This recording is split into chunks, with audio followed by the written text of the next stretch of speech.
साल 1973। दुनिया वियतनाम युद्ध के बाद एक नए दौर में प्रवेश कर रही थी, लेकिन इंसान अभी भी धरती के रहस्यों को पूरी तरह समझ नहीं पाया था। अटलांटिक महासागर में एक ऐसी जगह थी जो किसी भी नक्शे पर मौजूद नहीं थी। एक रहस्यमयी द्वीप जिसे लोग सिर्फ स्कल आइलैंड के नाम से जानते थे। कहा जाता था कि इस द्वीप पर बादल हमेशा भारी रहते हैं, समुद्र हमेशा तूफानी रहता है, और जो भी वहां गया वो कभी वापस नहीं आया। लेकिन इंसान की जिज्ञासा सबसे खतरनाक चीज होती है। एक गुप्त मिशन की शुरुआत अमेरिकी सरकार और एक रहस्यमयी संगठन मोनार्क ने एक खतरनाक प्रोजेक्ट शुरू किया। इस मिशन का उद्देश्य था स्कल आइलैंड को एक्सप्लोर करना। टीम में शामिल थे प्रेस्टन पैकर्ड, एक सख्त मिलिट्री मेजर, बिल रैंडा, मोनार्क का साइंटिस्ट, ह्यूस्टन ब्रुक्स, जियोलॉजिस्ट, और एक फोटो जर्नलिस्ट मैसन वीवर। इनके साथ एक मिलिट्री यूनिट भी थी जो वियतनाम युद्ध से अभी अभी लौटी थी। सबको यही बताया गया था कि यह सिर्फ एक मैपिंग मिशन है, लेकिन असलियत इससे कहीं ज्यादा खतरनाक थी। स्कल आइलैंड की पहली झलक। जब टीम स्कल आइलैंड के ऊपर पहुंची तो आसमान में काले बादल घूम रहे थे। हेलीकॉप्टरों को नीचे उतरने का आदेश दिया गया, लेकिन जैसे ही वे द्वीप के अंदर दाखिल हुए, एक अजीब सी खामोशी ने सबको घेर लिया। कोई पक्षी नहीं, कोई जानवर नहीं, बस एक डरावना सन्नाटा। और फिर पहला हमला अचानक जमीन हिलने लगी। पेड़ों के बीच से विशाल परछाइयां दिखने लगीं, और अगले ही पल एक विशाल कौंग दिखाई दिया। वह कोई साधारण जानवर नहीं था, वह एक जीवित पहाड़ की तरह था। कौंग ने एक ही झटके में हेलीकॉप्टरों को गिराना शुरू कर दिया। आसमान आग और धुएं से भर गया। लोग चीख रहे थे और हर तरफ सिर्फ तबाही थी। कौंग का क्रोध। कौंग इंसानों को अपने दुश्मन की तरह देख रहा था। वह नहीं चाहता था कि कोई भी इस द्वीप को नुकसान पहुंचाए। एक एक करके हेलीकॉप्टर गिरते गए, टीम बिखर गई, और इसी अराजकता में कई लोग द्वीप के अलग अलग हिस्सों में फंस गए। आखिरी चेतावनी बिल रैंडा समझ गया था कि यह कोई साधारण मिशन नहीं है। ये एक ऐसी जगह थी जहां प्रकृति खुद राजा थी, और इस द्वीप का असली रहस्य अभी बाकी था। क्योंकि कौंग सिर्फ शुरुआत था, स्कल आइलैंड पर जो तबाही शुरू हुई थी वह अब रुकने का नाम नहीं ले रही थी। आसमान में आग, धुआं और टूटते हुए हेलीकॉप्टर, और जमीन पर बिखरे हुए सैनिक। हर कोई अपनी जान बचाने की कोशिश कर रहा था, लेकिन यह कोई साधारण जगह नहीं थी। यह ऐसा द्वीप था जहां प्रकृति खुद हथियार बन जाती थी। टीम का बिखरना। कौंग के अचानक हमले के बाद पूरी टीम अलग अलग दिशाओं में बिखर गई। कुछ सैनिक जंगल में गिर पड़े, कुछ पानी के किनारे फंस गए, और कुछ सीधे इस रहस्यमयी द्वीप के बीचों बीच पहुंच गए। मैसन वीवर, फोटो जर्नलिस्ट, और कुछ अन्य लोग किसी तरह बच तो गए, लेकिन अब वे अकेले थे, बिना किसी सपोर्ट के। सबके दिमाग में एक ही सवाल था, क्या हम यहां से जिंदा बाहर निकल पाएंगे? द्वीप का असली रूप। जैसे जैसे लोग जंगल के अंदर जा रहे थे, स्कल आइलैंड का असली चेहरा सामने आ रहा था।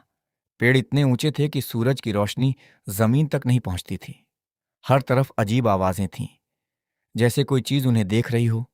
और अचानक जमीन पर एक बहुत बड़ा कदम पड़ा। पूरा जंगल कांप उठा। Monster footprints. सैनिकों ने जमीन पर विशाल पैरों के निशान देखे, जो किसी इंसान या जानवर के नहीं थे। ये निशान इतने बड़े थे कि एक पूरा ट्रक उसमें समा जाए। मेशन ने धीरे से कहा, यह जगह इंसानों के लिए बनी ही नहीं है। लेकिन अब बहुत देर हो चुकी थी। पहला नया खतरा। अचानक जंगल के अंदर से छोटे लेकिन बेहद खतरनाक जीव निकलने लगे। ये कोई साधारण जानवर नहीं थे, ये थे स्कल क्रॉलर्स। बिना बाल, लंबा शरीर, तेज दांत, और बेहद आक्रामक ये जमीन के अंदर रहते थे और अचानक शिकार पर हमला करते थे। एक सैनिक कुछ समझ पाता, उससे पहले ही एक स्कल क्रॉलर ने उसे पकड़ लिया। चीखें जंगल में गूंज उठीं। सर्वाइवल की शुरुआत। अब टीम को समझ आ गया था कि यहां सिर्फ कौंग ही खतरा नहीं है, बल्कि असली खतरा तो कुछ और ही है। वे धीरे धीरे एक जगह इकट्ठा होने लगे। लेफ्टिनेंट कर्नल प्रेस्टन पैकार्ड अपने सैनिकों को इकट्ठा करने की कोशिश कर रहा था।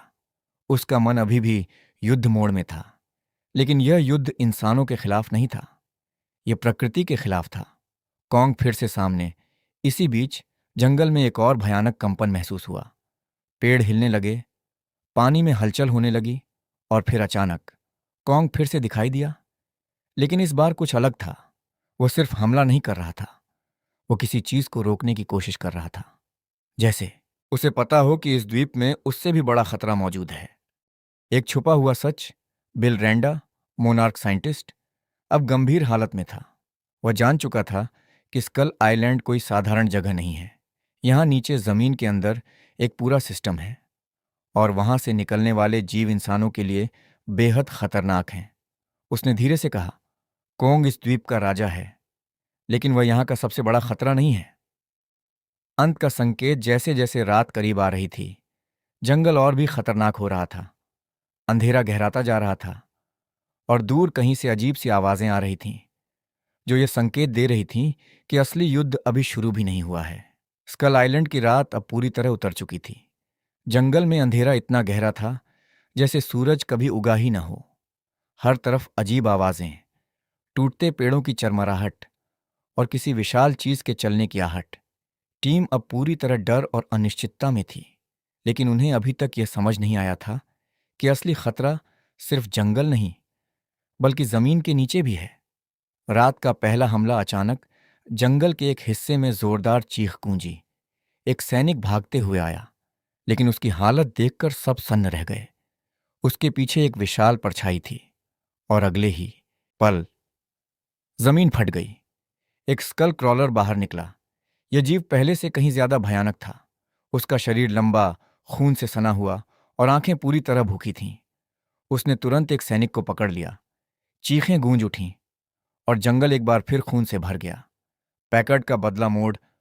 लेफ्टिनेंट कर्नल प्रेस्टन पैकर्ड अब पूरी तरह बदल चुका था।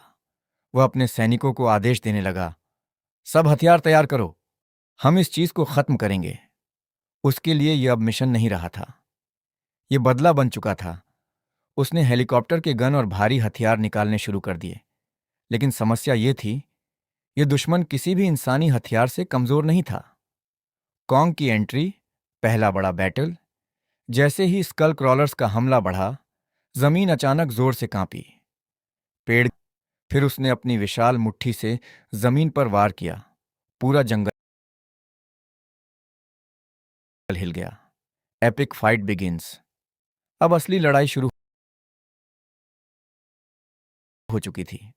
Kong versus Skull Crawlers. प्रकृति का राजा बनाम जमीन के नीचे के शिकारी स्कल क्रॉलर्स तेज थे। वे जमीन के अंदर से गायब होकर अचानक हमला करते थे, लेकिन कॉन्ग ताकत में उनसे कई गुना ज्यादा था। एक स्कल क्रॉलर ने अचानक कॉन्ग के पैर पर हमला किया।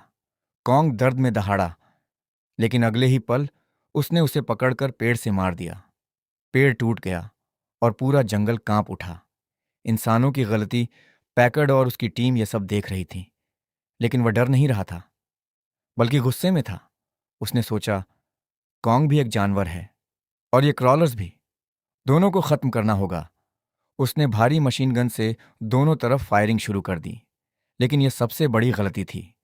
उसकी गोलियां स्कल क्रॉलर्स को और ज्यादा आक्रामक बना रही थीं। मेसन वीवर का सच समझना। मेसन वीवर अब धीरे धीरे सच समझने लगी थी। उसने देखा कि कॉन्ग इंसानों को नहीं मार रहा था, वह सिर्फ स्कल क्रॉलर्स को रोक रहा था। वह धीरे से बोली, we are not the victims, we are the intruders. लेकिन कोई सुनने को तैयार नहीं था।